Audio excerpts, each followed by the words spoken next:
Hello friends, good evening. எல்லாரும் எப்படி இருக்கீங்க? நான் உங்க தீபக் ராம் பேசுறேன். நம்ம தமிழிசை அக்கா வன்மத்தை கக்குன்னு கக்குறாங்க. தமிழிசை அக்கா எப்படி இருக்கீங்க? ரொம்ப நல்லா இருப்பீங்கல்ல? ஏன் இருக்க மாட்டீங்க?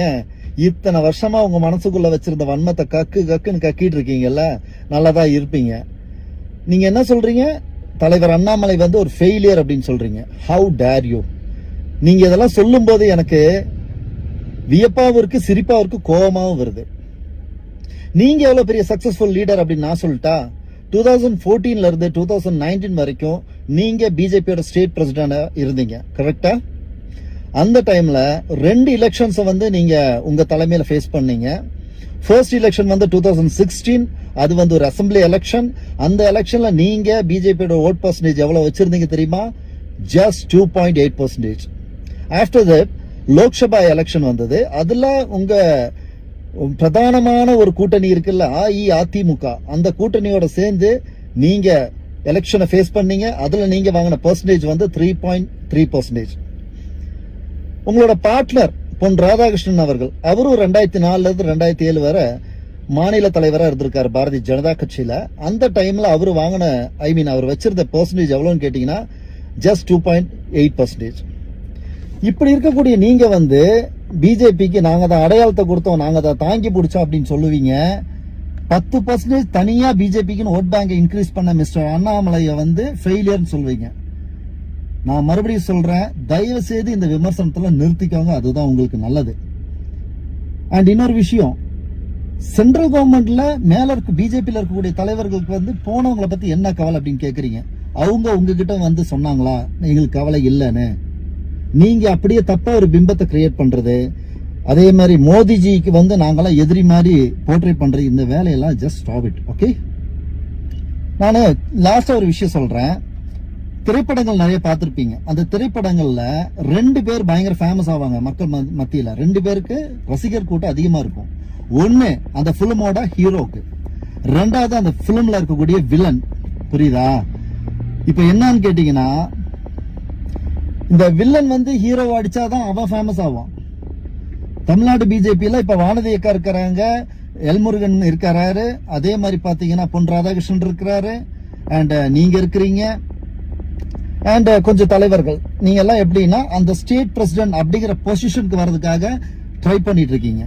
சோ இந்த டைம்ல எதை சொன்னா நீங்க ஃபேமஸ் ஆவீங்கன்னு எல்லாருக்கும் தெரியும் நினைச்சிட்டு தான் நீங்க இதை பண்றீங்க. வாட் எவர் இட் இஸ், இந்த சினிமால ஹீரோவை அடிக்கிறேன்னு நினைச்சு அடிச்சு கடைசியில தோத்து மக்கள் மத்தியில இவன் ஒரு வில்லன் இடம் பிடிக்கிற அந்த கேரக்டர் நீங்க. சினிமால வில்லன்ட்ட அடி வாங்கணும், கடைசியா வில்லனை ஜெயிச்சு ஹீரோ அப்படிங்கிற பட்டத்தோட மக்கள் மனசுல நீங்க இடம் பிடிக்கிறவர் தான் அண்ணாமலை. சோ இன்னி இந்த மாதிரி விமர்சனத்தை வைக்காதீங்க, பதிலடி பயங்கரமா இருக்கும். Thank you. Hello friends, good evening. எல்லாரும் எப்படி இருக்கீங்க? நான் உங்க தீபக் ராம் பேசுறேன். நம்ம தமிழிசை அக்கா வன்மத்தை கக்குன்னு கக்குறாங்க. தமிழிசை அக்கா எப்படி இருக்கீங்க? ரொம்ப நல்லா இருப்பீங்கல்ல? ஏன் இருக்க மாட்டீங்க? இத்தனை வருஷமா உங்க மனசுக்குள்ள வச்சிருந்த வன்மத்தை கக்குன்னு கக்கிட்டு இருக்கீங்கல்ல, நல்லாதான் இருப்பீங்க. நீங்க என்ன சொல்றீங்க? தலைவர் அண்ணாமலை ஒரு ஃபெயிலியர் அப்படின்னு சொல்றீங்க. How dare you? நீங்க இதெல்லாம் சொல்லும் போது எனக்கு வியப்பாவும் இருக்கு, சிரிப்பாவும் இருக்கு, கோபமாவும் வருது. நீங்க எவ்வளவு பெரிய சக்சஸ்ஃபுல் லீடர் அப்படின்னு நான் சொல்லிட்டா? 2014 இருந்து 2019 வரைக்கும் நீங்க பிஜேபியோட ஸ்டேட் பிரசிடண்டா இருந்தீங்க, கரெக்டா? அந்த டைம்ல 2 எலெக்ஷன்ஸ் நீங்க உங்க தலைமையில ஃபேஸ் பண்ணீங்க. ஃபர்ஸ்ட் எலெக்ஷன் 2016, அது ஒரு அசம்பிளி எலெக்ஷன். அந்த எலெக்ஷன்ல நீங்க பிஜேபியோட ஓட் பர்சன்டேஜ் எவ்வளவு வச்சிருந்தீங்க தெரியுமா? Just 2.8%. After that Lok Sabha election வந்தது. அதுல உங்க பிரதானமான ஒரு கூட்டணி இருக்குல்ல, அஇஅதிமுக, அந்த கூட்டணியோட சேர்ந்து நீங்க எலெக்ஷனை ஃபேஸ் பண்ணீங்க. அதுல நீங்க வாங்கின பர்சன்டேஜ் 3.3%.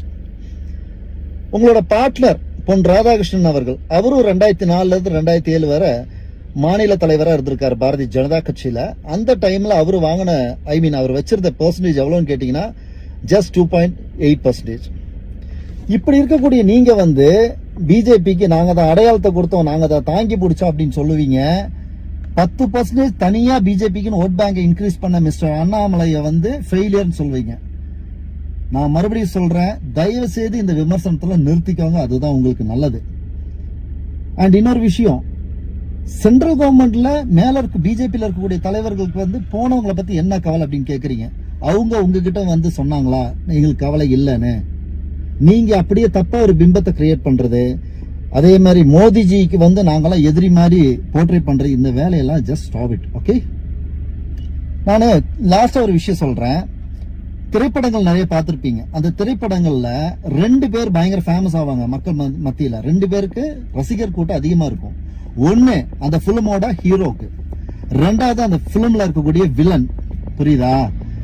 இப்ப என்னன்னு கேட்டீங்கன்னா, இந்த வில்லன் வந்து ஹீரோவை அடிச்சாதான் அவன் ஃபேமஸ் ஆவான்.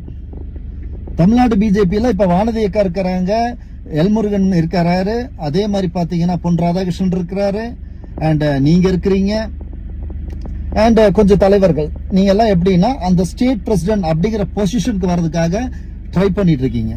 சோ இந்த டைம்ல எதை சொன்னா நீங்க ஃபேமஸ் ஆவீங்கன்னு எல்லாருக்கும் தெரியும் நினைச்சிட்டு தான் நீங்க இதை பண்றீங்க. வாட் எவர் இட் இஸ், இந்த சினிமால ஹீரோவை அடிக்கிறேன்னு நினைச்சு அடிச்சு கடைசியில தோத்து மக்கள் மத்தியில இவன் ஒரு வில்லன் இடம் பிடிக்கிற அந்த கேரக்டர் நீங்க. சினிமால வில்லன்ட்ட அடி வாங்கணும், கடைசியா வில்லனை ஜெயிச்சு ஹீரோ அப்படிங்கிற பட்டத்தோட மக்கள் மனசுல நீங்க இடம் பிடிக்கிறவர் தான் அண்ணாமலை. சோ இன்னி இந்த மாதிரி விமர்சனத்தை வைக்காதீங்க, பதிலடி பயங்கரமா இருக்கும். தேங்க்யூ.